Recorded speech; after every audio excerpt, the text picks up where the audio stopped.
मस्जिद के बगल में एक आदमी का घर था, भैंस था, 12-15 को भैंस पालता था, दिन रात भैंस। इमाम साहब ने एक दिन बोला तो कहा कि बाबू तुम भैंस चराते हो, नमाज नहीं पढ़ोगे? बोला हजरत टाइम है कहाँ, ये दिन रात तो भैंस के पीछे हमारा वक्त खत्म हो जाता है, टाइम नहीं मिलता है। तो क्या अल्लाह का बंदा मरेगा नहीं, अल्लाह को क्या जवाब देगा? हशर के मैदान में सबसे पहले पूछ नमाज की होगी, सबसे पहले पूछ किसकी होगी? बोलिए। सबसे पहली पूछ नमाज की होगी, नमाज की। इन्ना सलाता तन्हा अनिल फहशाई वल मुनकर। आओ कुर्बान जाओ। तो इमाम साहब ने समझाया कि बाबू छेदी लाल नमाज पढ़ो। बोला मौली साहब नमाज तो पढ़ेंगे लेकिन कुछ फायदा है? बोलो ये फायदा ढूंढ रहा। बोले बाबू फायदा है, नमाज पढ़ोगे ना, ये जो तुम्हारी भैंस है ना दूध ज्यादा दे। बोला की बोली मौली साहब? बोला मैं सही बोली।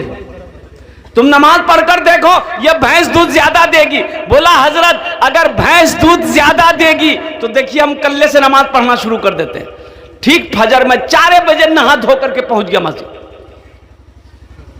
5 बजे अजान हुई, फजर की नमाज पढ़ा और नमाज पढ़ के खैनी उनी बना करके खा करके जब घर पहुंचा देखते तो भैंस मर गई। बोला अल्लाह ये क्या हुआ, अभी तो ये क्या वक्त की नमाज पढ़े।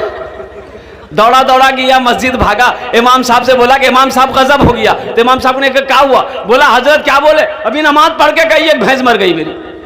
तो इमाम साहब ने समझाया कि अल्लाह तुमको आजमा रहा है। क्या तुम घबरा गए? बोला नहीं हम घबराने वाले नहीं हैं। तो बोले जाओ टाइट रहो एकदम।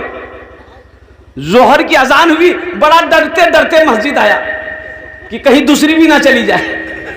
नमाज पढ़कर जो ही घर पहुंचा इत्तफाकन कहिए दूसरी भैंस मर गई।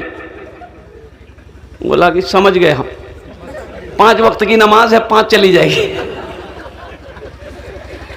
एक भैंस का बच्चा जो है ना वो मां मर गई चिल्ला रहा था, उसको क्या बोलते हैं? पर्रू। क्या बोलते हैं? पर्रू। हाँ वो चिल्ला रहा था, ना दाना खा रहा था, ना चारा खा रहा था, ना घास खा रहा था, ना पानी पी रहा था, चिल्ला रहा था। तो ये छेदी लाल बोला कि ज्यादा चिल्लाओ मत तुम, ये फर्ज पढ़े 2 चली गई, तुम्हारे लिए साली 2 नफल पढ़ेंगे। 2 नफल पढ़ेंगे तुम्हारा काम पूरा हो जाएगा।